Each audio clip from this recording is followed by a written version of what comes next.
Okay, so I'm going to set an intention that anybody who listens to our podcast, that they receive happy energy, wonderful energy. I want us to have happy energy as we go into this. And God, just wish us luck. All right. Hey, Mai. How's it going? It's going good. Are you ready for a conversation today? I'm totally ready. It has been a long day for me too. I know it's been a long day for you. I think now is a good time to talk about one of the things I've always wanted to tell you is that whenever I meet people and they're always asking me, "Are you Hawaiian? Were you, have you ever been to Hawaii? Have you ever lived there?" And I say, "Yes, I've lived there. It's as beautiful as you think it is." But one of the things that I would say is that a lot of people move there not with the intention of living in paradise. When they actually get to Hawaii and they're living there, they're actually there for a different reason. And one of the reasons is to heal. And the magical thing about Hawaii is not always the scenery, the picturesque moments you can post up on social media. It's actually how you connect with the land. And now a lot of people who've lived there, they talk about the Aina, which means land. They talk about the culture and everything. But when you live there, you take on a whole different meaning of what beauty and appreciation looks like. And that's one of the things that I find so beautiful about Hawaii is that when I was there, I moved there because I was like, I always want to live in Hawaii. I think it's amazing. I'm going to live there. There are things that come with that responsibility of putting that out into the universe and saying, I'm going to live there, but eventually, as you're living there, you develop this appreciation.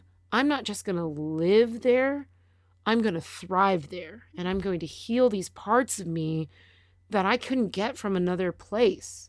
You can live in these bright, shiny cities, but you'll never know what it's like to sit there and really, truly appreciate what many centuries of ancestors and people who have moved there. There are a lot of people who have migrated to Hawaii, brought their cultures, but they integrate.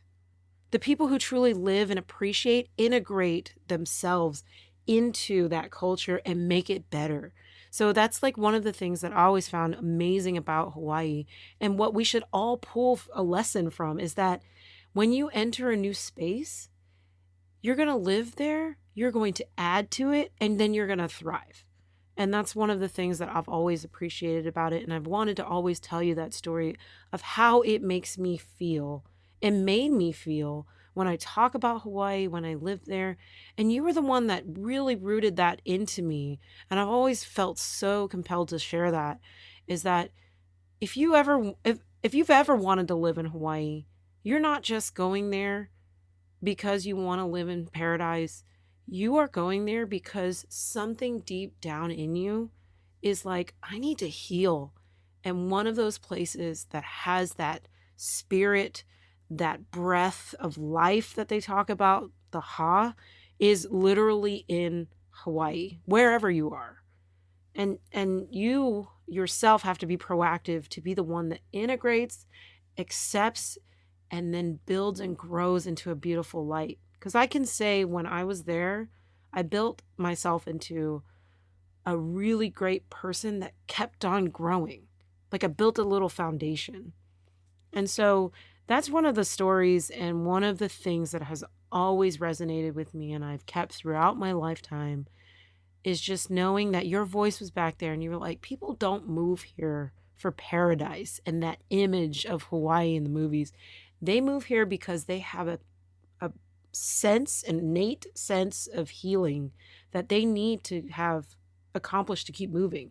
And that's why a lot of people move away is because they're healed. They've learned a lesson or have a purpose and they move on. Now, can you return? Of course, but you will return with that knowledge that there is something else out there that's above and beyond you, but you can add to that and make it beautiful. So I just wanted to share that with you and really just say thank you for giving me that wisdom and knowledge and this more broadly open-minded view of what a culture looks like, a way of life, and really appreciate. Like right now, I'm looking at a background picture of Kaneohe Bay, and it is the most beautiful thing I've ever seen. And if I ever need something, I can go back there and I know that I will be accepted with open arms because I know that I'm moving there and I will heal from whatever perils may be happening, trials, tribulations. And, speaking of that, I know that you have plenty of magical experiences that you've encountered in Hawaii. And I think that's something else. It's a message from the islands and from ancestors and culture is that they send us messages. And so I think, that's one of the things that I love hearing is your stories about these magical encounters. I have been very lucky to get to grow up in some place so beautiful. And I don't take that for granted, especially when I meet so many people like you who've come from other places around our country, around the world. One of the most magical experiences happened when I was an adult and I started paddling after years of doing hula. They kind of came together for me in on the ocean. I could feel that the movements of the the hula and the dance, my muscles kind of mimic them on the water when I was paddling out in the ocean. And I would just really connect with the water. There were times when I could tell when the wave was coming and I could feel it lifting before and I would almost talk to it like, yeah, that's amazing. Let's keep going. And it would give us this nice nudge and a push. Um, and you could just feel how excited the water would talk to you and it would be like, yeah, we're having fun out here. Let's have some more fun. Um, but especially with the ocean, I've also learned you have to watch. You never turn your back on the ocean because it will smack you, and one wave will come, and you'll fall right Yeah, off your boat. I mean, I remember a lot of different encounters and events, let's call them near death experiences and things like that. But, you know, what I think is funny looking back is that in that moment, it was like, man, I just want to keep going or I want to keep doing these things. Who cares if I almost died? But I've heard like other people go through these experiences too. They're like at Sandy's and they're, boogie boarding for the first time and they get rough and tumbled, and they're like, man, I could have broke my neck, but at least I would have been doing something I loved. So I always think that's really funny when I hear people talk about like, hey, it's one time I went and did this in Hawaii and I almost died. And I'm like, that's almost like every single person like I've ever met. Like they've always had near death experiences in Hawaii. And I can't say that they were going there to heal because they're on vacation. They didn't really move there. I think they were just getting a good wake up call. Like you should respect the islands. Cause like Miley said, never turn your back to the ocean. I mean, how many of us have seen those videos? These people get wiped out and they don't expect it. And it's like, you can't take that cute little wave picture because I'm 100% bet you're about to lose your top. And I have done that in my lifetime. So I can relate, I guess you can say. So I think it's really funny that you bring that up. It's like, the unique experiences, and we'll probably end up going really deep into that. But I just remember one time, and this is pretty funny. Like it's on the topic of losing your top. Okay, let's call it losing your top. Mai and I have experienced paddling, and as many others have. Whoever moved there, you get recruited. If you are a walking, breathing individual who can move their arms in synchronization, you're gonna get recruited to paddle for outrigger. Yeah. Okay, and so we can go into that later. But the funniest thing is, I'm sitting there with my new team, and we have this coach. She is the epitome of every auntie that you would ever be afraid of, who would not only hit you with a flip-flop or a slipper, she would hit you with whatever the hell she's got, and it hurts. Okay. She's sitting in the middle of this boat, and I remember we're just off of Flat Island. Okay, for every visual, it's like you're on a wave. You're going, you're cruising, you're happy, you're moving, right? 400-pound canoe, you've got like 6 people in it, plus your coach. So you've got about 1,000 pounds with it. Okay. I'm being generous. Anyway, so you got 1,000 pounds plus the canoe. You're moving at like maybe 30 miles an hour, uncontrolled. So good luck to your steersman. We start to turn towards rocks. I'm just going to call it rocks because I can't use really locations because nobody's probably going to know where we're going.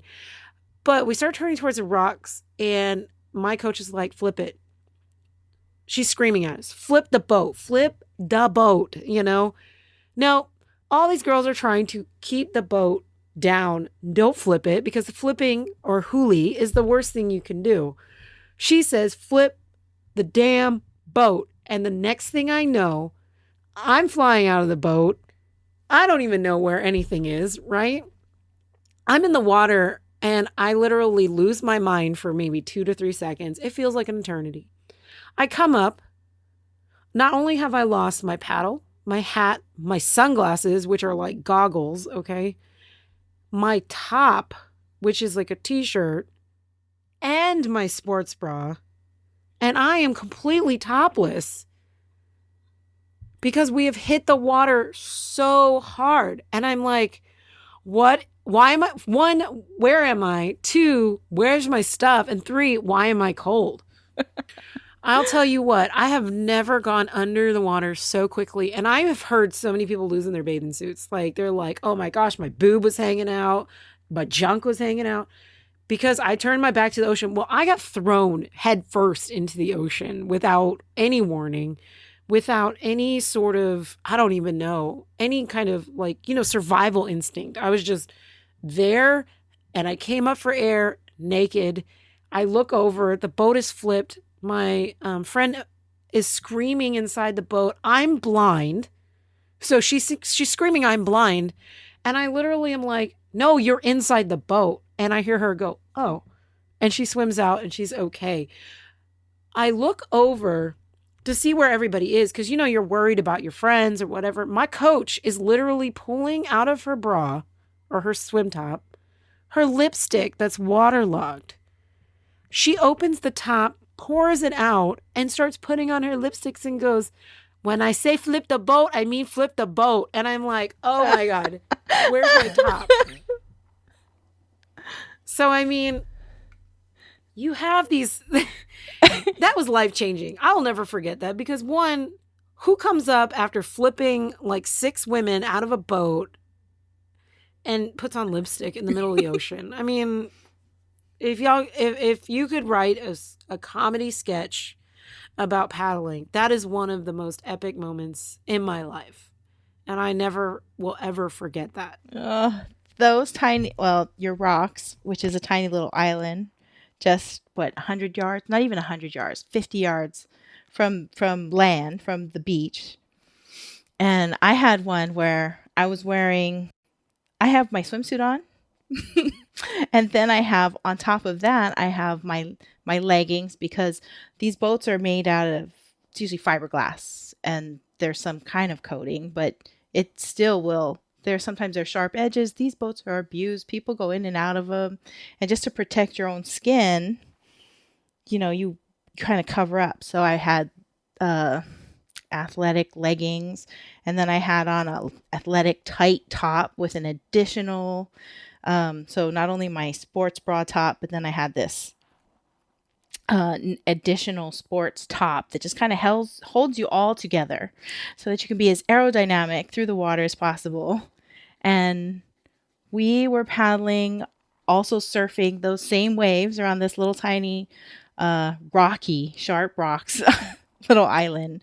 And the surf, we were on the wave, and then it just happened to be another wave that outpaced the one we were on, came right over us.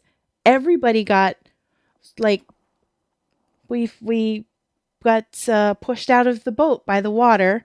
And I remember most everybody was in the water. I looked back. I was in the boat by myself, just holding on after this wave just almost washed me out too. And my steersman is in the water saying, keep going, keep going. But it didn't take long before the entire thing was just flooded with water, and then it was sunk. It was sunk. And the funniest part was we were trying to bail it and swim it to shore so that we could get the water out so that we could continue paddling. And as we're swimming this boat that's semi-submerged underwater, my pants kept falling down to my knees.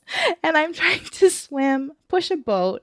I'm constantly being bombarded with waves, and my pants are falling off. And I was like trying to pull them up while one-handed swimming and trying not to we've got people's paddles. Paddles are what, $150, $200, and we're trying to make sure everybody's got their paddles. So you're holding that, and you're holding this canoe, and you're trying to get it to shore. Yep, things happen in the ocean.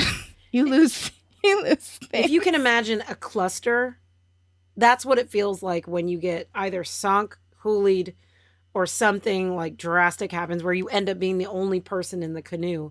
And I can tell you what, for all of you who are standing on the beach watching this, it looks disastrous. Like everybody is waterlogged, miserable, yelling at each other, trying to bail out a boat. I mean, now I know how people felt on the Titanic a little bit, because granted, there's some scale differences, but when there is oncoming water in this small canoe where you're in the middle of the ocean with nothing, most people don't bring their phones, unlike me, you're on your own. You would have lost it. You're on your own, Yeah. you know?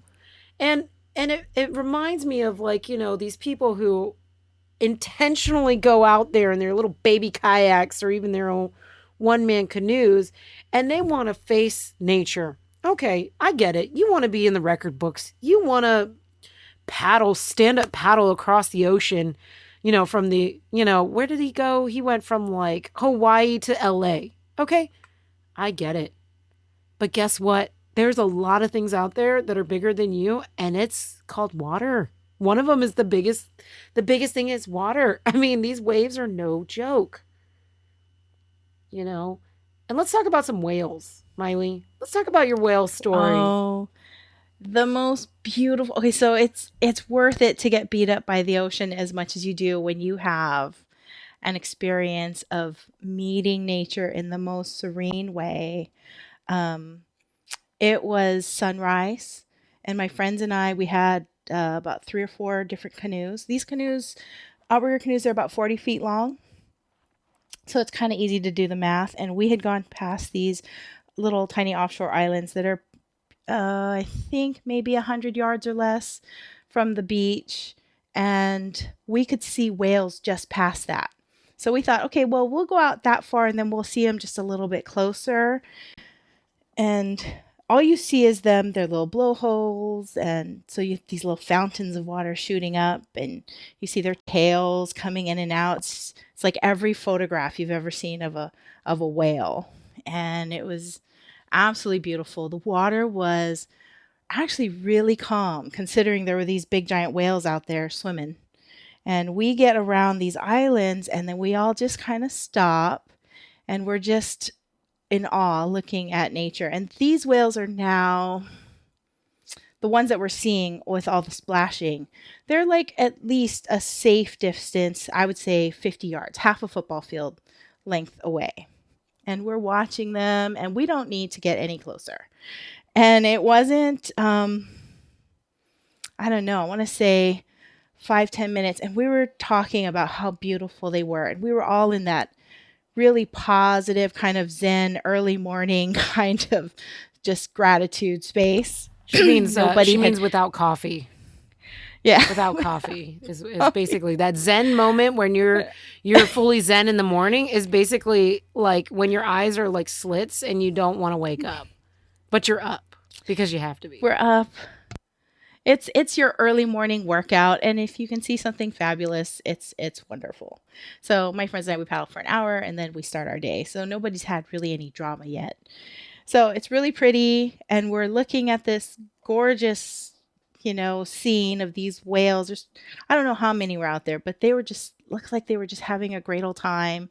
And then just like half a boat length away, this building erupted in front of us out of the water. This whale, we didn't even see it coming. It was so stealthy. Um, and it just shot up like, I don't know how tall of a building. It was just huge. It was so huge. And it was so graceful. It came up in slow motion. Its eye, the one eye that we could see on the side of it, was just looking at all of us, just I think out of curiosity. And I swear it felt like this whale was smiling. It just came up and it just kind of like hung in the air and stood nice and straight for a while until it started to lean like the Tower of Pisa. And it had this very graceful motion and it still stayed up there for so long.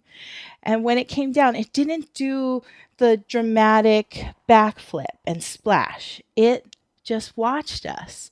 And it just kind of, we were just all gasping and we all became quiet. And the moment felt like it was an hour, but it was probably just seconds. And then it came down and it came down in the slowest motion possible.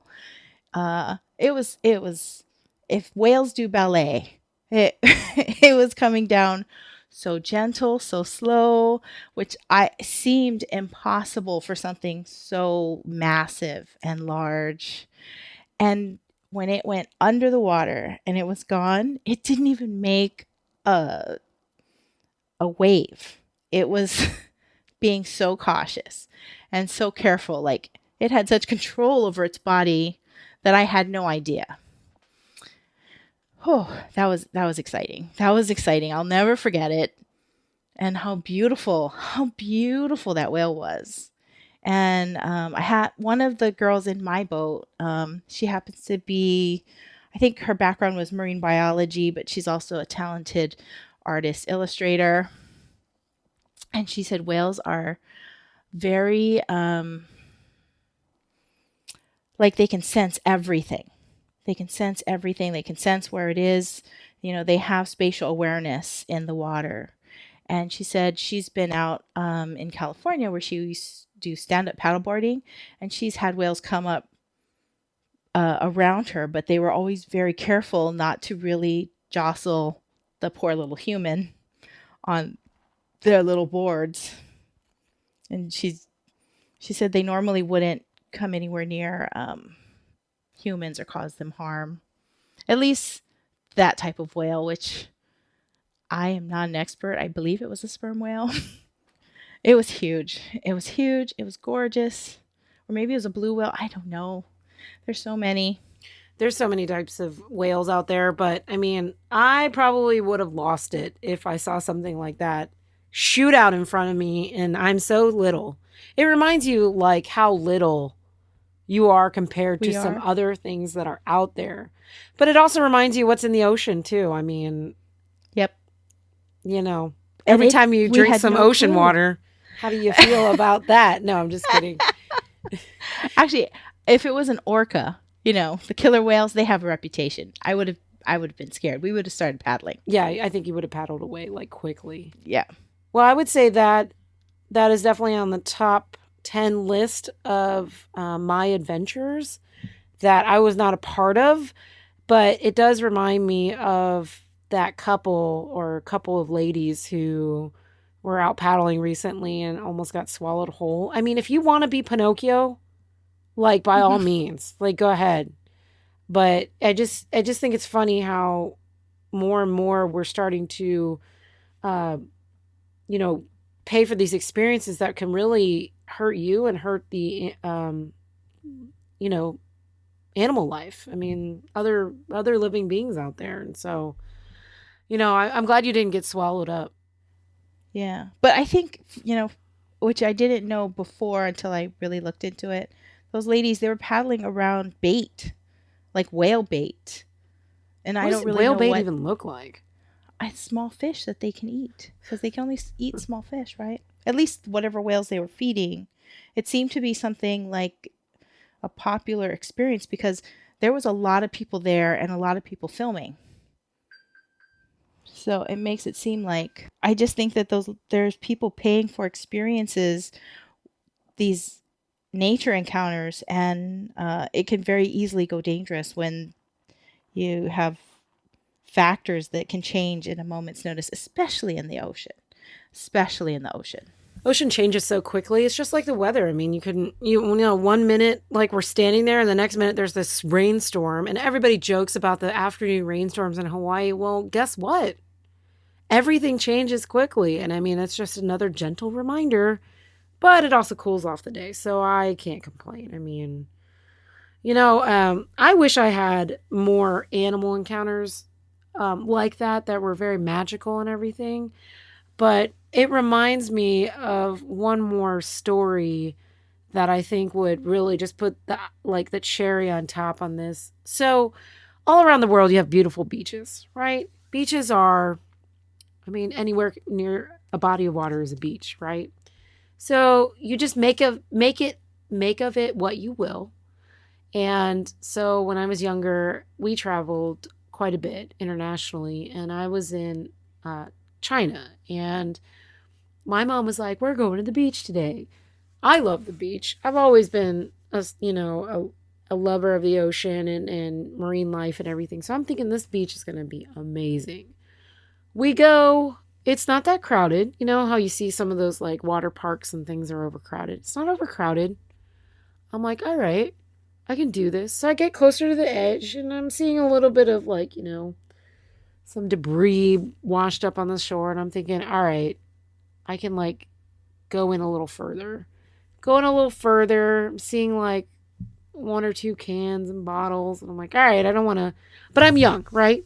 Nothing can hurt me. I don't have any open wounds, whatever. I'm invincible. I'm a young, brilliant child.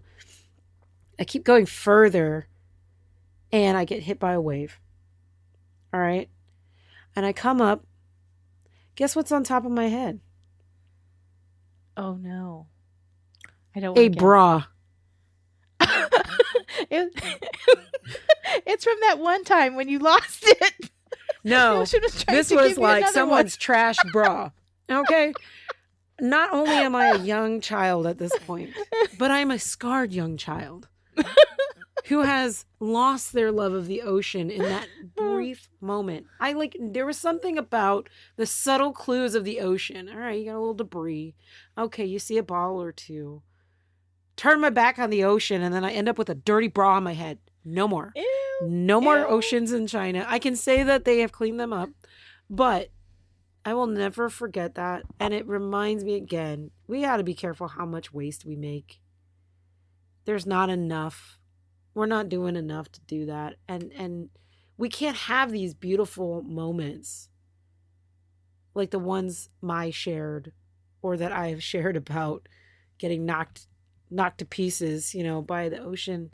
But I'm sure there's plenty of other experiences out there that are amazing, but we're not going to have that anymore if we continue to pollute. But I just thought it was really funny because now looking back, I was mortified. I was scarred, and I still am. I can imagine, because the water was blue, right? That's deceiving. You think dirty water is not going to be blue and clear. No, this was clear with bras in it. There was some serious stuff going on anyway. So I just wanted to put that out there into the world that, love the ocean, love life, live life, but try not to throw your bras in the ocean. Right? What about socks? I think I saw a video. People were off near Rabbit Island, kind of that corner, that pier. They found like 20 to 30 socks and like 20 hair ties. Wow. Listen, all you guys out there in Hawaii, stop wearing your socks in the ocean, man. We're going to find them. People find them. Yeah. Clothes in the ocean don't work. Nope. No. But I'm trying to think if I found anything cool in the ocean. I found rings. I can't. And earrings. Oh yeah, over by Makapu Point, Uh-huh. there's like a little kind of inlet where everybody swims. A lot of turtles come. People always lose jewelry. I think on the North Shore, like, when it's low tide, people find engagement rings, wedding rings. I don't know how many people have lost their wedding rings. Like, don't wear your jewelry in the ocean, dude. You're going to lose it. Or on the Especially a wedding sand. ring, because guess what? The salt water makes everything shrink. And I'm not talking about Mm. everything. Maybe. Don't know.